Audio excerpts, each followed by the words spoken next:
I now call the Committee on Small Business to order. Without objection, the chair is authorized to declare recess of the committee at any time. I now recognize myself for an opening statement.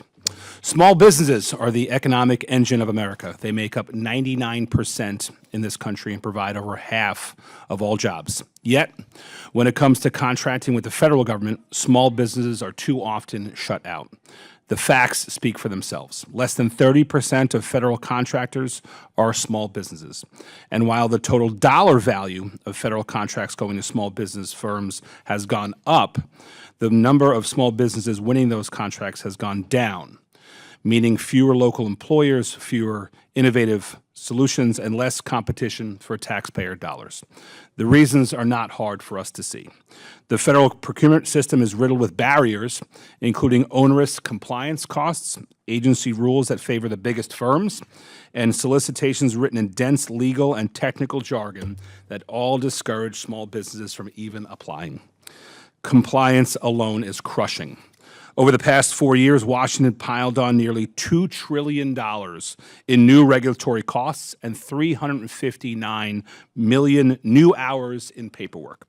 For small businesses, that translates to about $15,000 per employee per year, over 20% more than what the larger firms pay.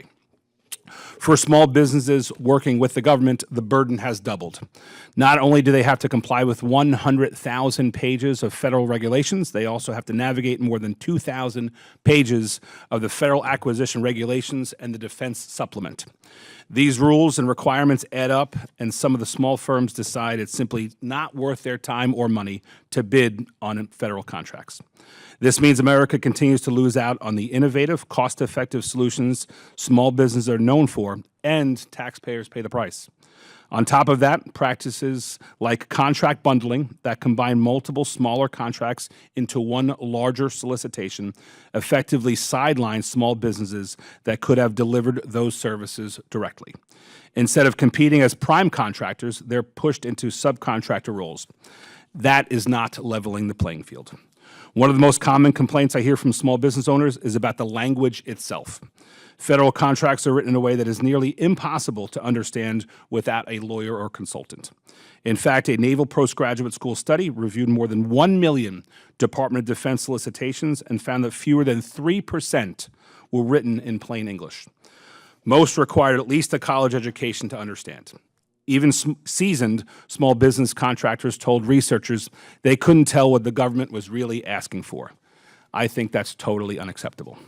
If a business owner can't even figure out what product or service the government wants to buy, how can they fairly compete to provide it?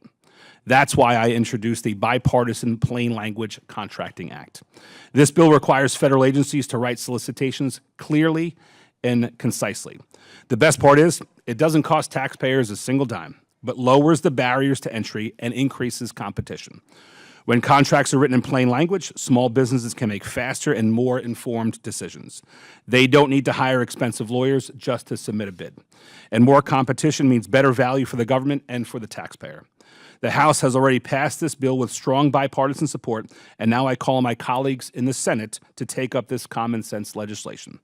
Together with the Trump administration's deregulatory agenda of cutting red tape, reducing paperwork, and simplifying the federal acquisition regulations, this legislation will make federal contracting accessible again to America's small businesses. The bottom line is simple. Government contracts should be written so that everyone can understand them.